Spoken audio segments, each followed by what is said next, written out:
नवग्रह एकादश भवतु ताराबरा ग्रहण शुभम भवतु। श्री महाप्रभु शंकर भगवान सुबुद्धेश्वर महावीर बजरंगी आंजनेय पवन नंदन समस्त ग्रामाधिवासी मानकर कल्याणकारी हूँ। महाप्रभुंकर सुदृष्टि पड़ी था ये ग्राम समस्त जनमानकर शरीर सुस्थ रहू, धन धन गोपलक्ष्मी परिपूर्ण रहू, अकाल मृत्यु दूर हो, शोक दुख रोग भय सबको महाप्रभु दूरीभूत करते ये नम्र निवेदन बोल आनंदे कबा शुणु। जड़े सन्यासी होगला दास को चली आस सेवक से कंध परिवार जन्म आजन्म अंध से सन्यासी हेले आप दास मुझे दास कौटी देखी आप देखते दास कथा जान से कौन कहले ना जो भीम भई कहले रूप नाई रेख नाई शून्य दे गोड़ हाथ किसी ना से पुणी पाद पद्म को वंदना कले ना ना ताले भीम भई को लेखा भूल एमती ठाकुर कहीं वंदना 31 तारीख एकविंश दिवस आज स्वयं सिद्ध कथा ये जगह ठिया कहूँ मु 31 तारीख दिन जगतसिंहपुर गोटे पाला रखी ना पश्चिमी काले जाई हो ना आप 30 तारीख आसन ये प्रभु एमती महामहिम प्रभु से दुई माने द्विगुणित हो जाए मोर भक्ति कुटुंब बुढ़ाटे होगले सुधा प्रभु ताकू मारदे जमी मरीगला से असौट है पाला के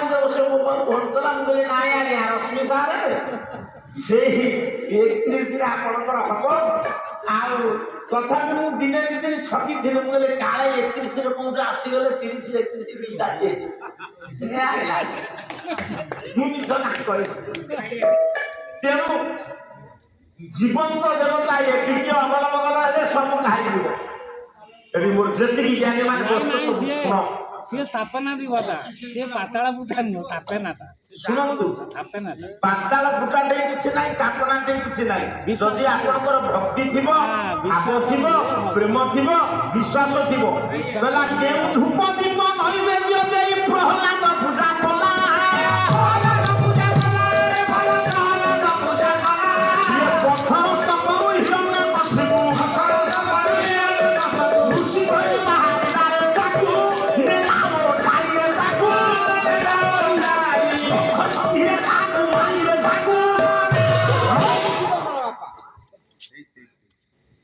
पत्थर स्तंभ तो धूप लगे न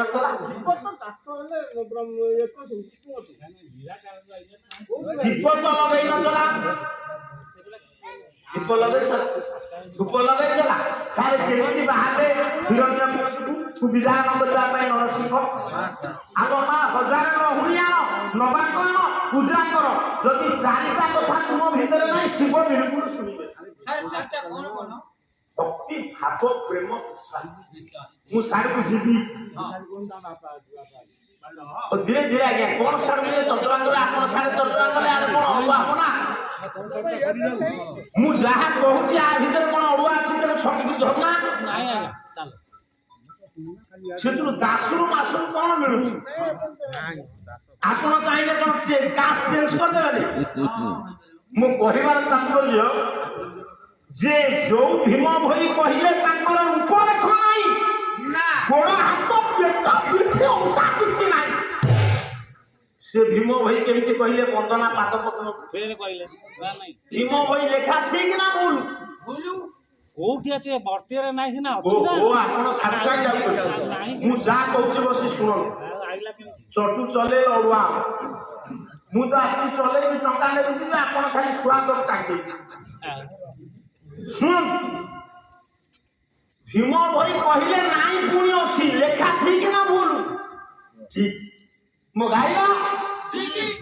आपन माने सुनिबा ठीक मु जदि आज 4टा में फोन करथा जे आज्ञा मु जाई परिबिनी मु ठीक है का ना ए गांधी ताले भीम भई तुमे केमिति कहलो नाही अछि ना में बुझिबा भूल ଷୋଡ଼ଶ ଖ୍ରୀଷ୍ଟାବ୍ଦର ଜନ୍ମମାନେ ଆରମ୍ଭ କଲେ ମୂର୍ତ୍ତି ପୂଜା। ଭଗବାନଙ୍କର ରୂପରେଖ କିଛି ନାହିଁ।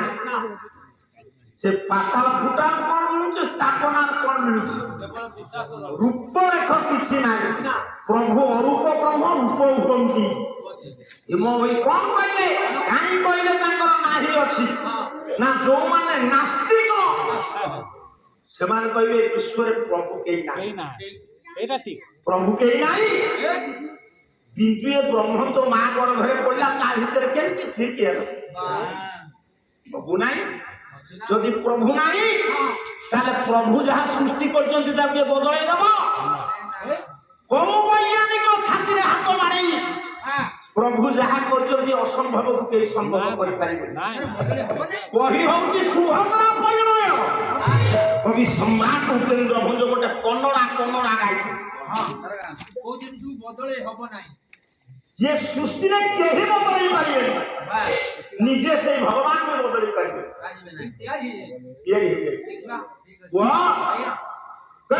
ସତେବାର ଭୋଗ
ଯାହା ସେ ତିଆରି କରିଦେଇଛି ସେଇଆ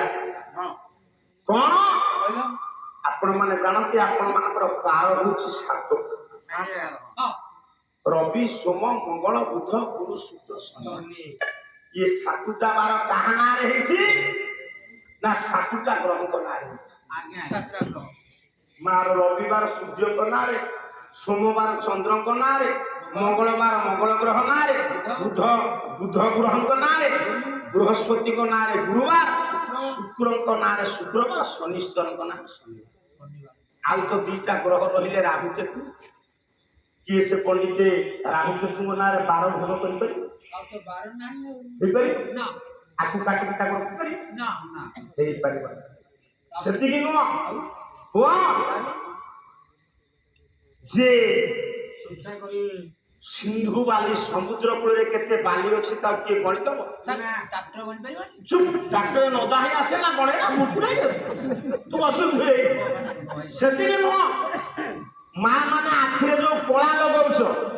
କୋଉ କମ୍ପାନୀ ସର୍ଫ ସାବୁନ ତିଆରି କରିଛି, କେତେ ଦିନ ଯାଏ ତାକୁ ଘଷିଲେ କଳା ଛାଡିଯିବ? ପୁଅ ସୁନା ହେଲାଣି 72,000 10 ଗ୍ରାମ। ସେଇ ସୁନାରେ ଗୋଟେ ଫୁଲ ତିଆରି କରି ଶୁଙ୍ଘିଲେ ବାସିବ ନା? ଇଏ 10 ପଇସାରେ କୁଷ୍ମ ଫୁଲ ବାସିବ,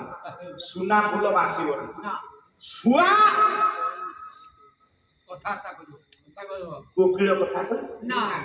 ପରାୟ କୋକିଳ କହିବ। ସ୍ୱପ୍ନ ଧନରେ ମୁଁ କାଲି ସ୍ୱପ୍ନ ଦେଖିଦେବି ମୋ ପାଖରେ 1,000,000 ଟଙ୍କା ମତେ କିଏ ଦଉଛି, ଆଉ କଣ ସକାଳକୁ ସେଇ ଟଙ୍କା ନେଇ କଣ ଚକୋଲେଟ ଦେଖିନି କରିବି? ସ୍ୱପ୍ନ ଧନରେ ବାଣିଜ୍ୟ କରିବା ସମ୍ଭବ ନୁହଁ ପୁଅ। ଠିକ ସେହିପରି ଏ ସମ୍ଭବକୁ କେହି ଅସମ୍ଭବ କରିପାରେ। ଯାହାର ଯୋଉ ସ୍ୱଭାବ। ଆପଣ ଯେତେ ଚେଷ୍ଟା କଲେ ବଦଳେଇ ଦେବେ ଗାଁ ଗୋଟାକ ଯାକ ଲୋକ କହିବେ ତା ଭାଷା କହିବ ବନ୍ଧୁବାନ୍ଧବ କହିବେ ତା ପ୍ରକୃତି ଛାଡ଼ିବନି କେମିତି ଦିନ କୃଷ୍ଣ ଲେଖିବେ କହିଲେ ଆମେ ସବୁ କହିବୁ ଯେ ଅଲଗା ପ୍ରକାର ଦେଖେଇକିରି କହିବୁ ଡାଇରେକ୍ଟ କହିବୁନି ମୁଁ କଣ କହୁଛି କବି କହିଲେ ବା କହିଲା କର୍ପୂର ଚନ୍ଦନ ହେ ବାପା ମୁଁ କିନି ମାମୁଁ ଯେମିତି କମ୍ପିବ ଧୁଲକିନି ପୁତୁରେ ନଉଛୁ କଣ ପଇସା ଦେଲା ବେଳେ ମୁଁ ପୁତୁରୁ ନେଇ କହିଲା ଏ କର୍ପୂର ଚନ୍ଦନ ଦେଇ ରସୁଣ ରବିରେ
ତୁମେ ଦିନ କୃଷ୍ଣ ସେ ଲୋକଙ୍କୁ ଦେଖିକିରି ତୁମେ ଲେଖିଛ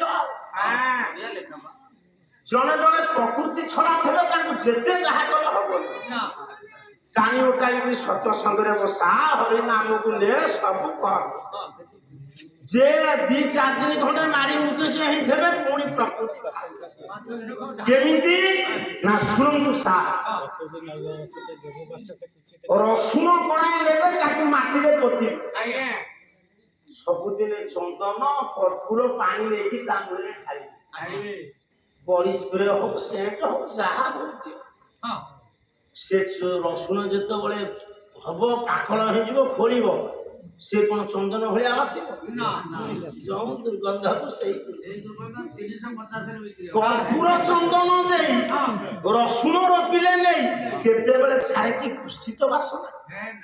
ଯେତେ ପ୍ରକାର ଚେଷ୍ଟା କଲେ ରସୁଣ କେବେ ତା କୁଷ୍ଠିତ ବାସନାକୁ ଛାଡ଼ିବନି ଯୋଉମାନେ ଦୁଷ୍ଟ ଯୋଉମାନେ ଅବିବେକୀ ଯୋଉମାନେ ଫଳ ପ୍ରକୃତି ମୁଁ ମୋରି ଗାଁରେ ଗୋଟେ ଲୋକ ଦେଖିଛି ମୁଁ କାହିଁ କୋଉ କଥା କହିବି ତୁମେ ଯେତେ ଟଙ୍କା ଖର୍ଚ୍ଚ କରି ଭୋଜି କର ସେ ଯେମିତି ହେଲେ ଫୁଟି ଦବ ଏଇଟା ଏମିତି ହେଇଥିଲେ 10 ଜାଗା କହିଲା ପରେ ମୁଁ ଡାକିଲି ମୁଁ କହିଲି ଆଡକୁ ଆଇଲୁ ତୁ ଯୋଉ 2ଟା ପୁଅ ବାହାଘର କରିଥିଲୁ କେତେ ଲୋକଙ୍କୁ ଦେଇଛୁ ନା ମୁଁ କରୋନା ଥିଲା ଇଏ କାହିଁକି ତଳୁ ଗୁମ ପତିଛି ଜାଣିଛ 17 ବର୍ଷର ପୁଅକୁ ବାହାଘର କରିଦେଲା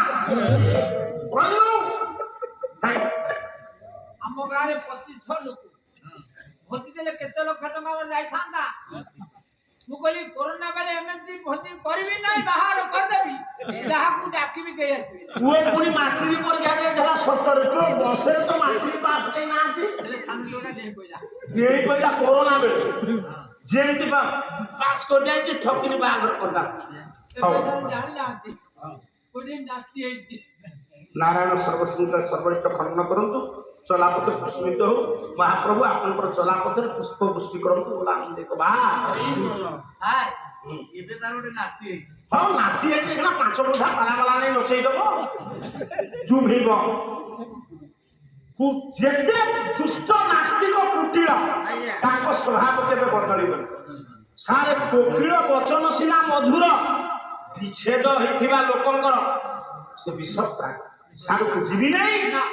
ତାହେଲେ ଭୀମ ଭାଇ କାହିଁ ଏ କଥା କହିଲେ ଠିକ କହିଛନ୍ତି ପ୍ରକୃତରେ ଠାକୁରଙ୍କର ରୂପ ନାହିଁ ପ୍ରଭୁ ରୂପ ନିଅନ୍ତି କେତେବେଳେ ନା ଯେତେବେଳେ ବିଶ୍ୱ ରୂପକୁ ଦର୍ଶନ କରିଦେଲେ କୃଷ୍ଣ ନାରାୟଣ ଅର୍ଜୁନ ପାଦ ତଳେ ପଡିଗଲେ କହିଲେ ଠାକୁରେ ଆପଣ ଭଉଣୀ କି ମୁଁ ବାହା ହେଇଛି ବୋଲି ଆପଣଙ୍କ ଭଉଣୀ କି ମୁଁ ବହୁତ ଟାଇଟା ମରା କରିଛି ବିଶ୍ୱରୂପକୁ ଦେଖି ବାଇଆ ହେଇଗଲା ଆପଣଙ୍କ ଭଉଣୀ ସୁଭଦ୍ରାକୁ ମୁଁ ବାହା ହେଇଛି ହଁ ମୁଁ ଆପଣଙ୍କର ଭିଣୋ ଆପଣଙ୍କର ଶଳା ମୁଁ ବହୁତ ଟାହିଠା ପରା ଆପଣ କରିଛି ଆପଣ ମୋତେ କ୍ଷମା କରନ୍ତୁ ମୁଁ ଦୋଷ ଧରିବି କିନ୍ତୁ ଗୋଟିଏ କଥା ଠାକୁରେ ମୁଁ ତ ଦେଖିଲି ଆପଣଙ୍କ ଭିତରେ ବହୁତ ରୂପ ବହୁ ରଙ୍ଗ ଅନେକ ବାହୁ ଗର୍ଭତ୍ର ନେତ୍ର ଆପଣଙ୍କୁ ଭକ୍ତ କୋଉ ଉପରେ ଡାକିଲେ ଆପଣ ଦର୍ଶନ ଦେବେ ମୋ ମା ବିଶ୍ୱରୂପ ଦେଖିଲେ ଅର୍ଜୁନ କାନ୍ଦିଲା ଗଲେ ଠାକୁରେ ଏ ସବୁତକ ରୂପ ମୁଁ ତୋରି ଭିତରେ ଦେଖିଲି ମୁଁ ବାୟା ହେଇଗଲି ପ୍ରଭୁ କୋଉ ରୂପରେ ମୁଁ ତୋତେ ଡାକିଲେ ତୁ ମତେ ଦର୍ଶନ ଦେ ପ୍ରଭୁ ଅର୍ଜୁନ ମୁଣ୍ଡକୁ ଆଂସି ଦେଲେ କହିଲେ ଅର୍ଜୁନ ମୋର କଣ ଗୋଟେ ରୂପ ଆଉ କହିଛନ୍ତି ବଳରାମ ଦାସ ଗୋଟିଏ ପଦ କହିଲେ ଏ ଅଶେଷ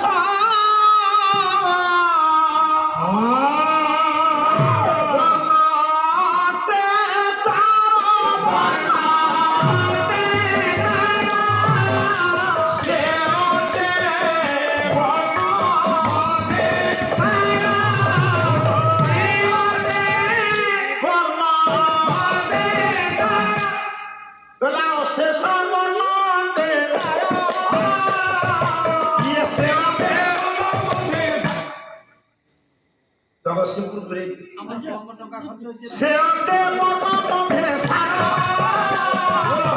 ସେ ଅଟେ ଯେତେ ରୂପ ସବୁ ତାରି ମୋ ମା ସେଇଥିପାଇଁ ଭଗବାନ କୃଷ୍ଣ ନାରାୟଣ କହିଲେ ଅର୍ଜୁନ ଯିଏ ଯଥାମୟୀ କର୍ତ୍ତବ୍ୟନ୍ତେ କାଂସ୍ତସ୍ତେ ମମ ଭଜାମ୍ୟ ମମ ବର୍ତ୍ତମାନ ମନୁଷ୍ୟାଙ୍କ ସର୍ବସ୍ୱ ପାର୍ଥ ସର୍ବସ୍ୱ ମୋର ନିରିଧିଷ୍ଟ ଗୋଟିଏ ରୂପ ନାହିଁ ମତେ ଯିଏ ଯେଉଁ ରୂପରେ ଚିନ୍ତା କରେ ମୁଁ ସେଇ ରୂପରେ ଦର୍ଶନ କରେ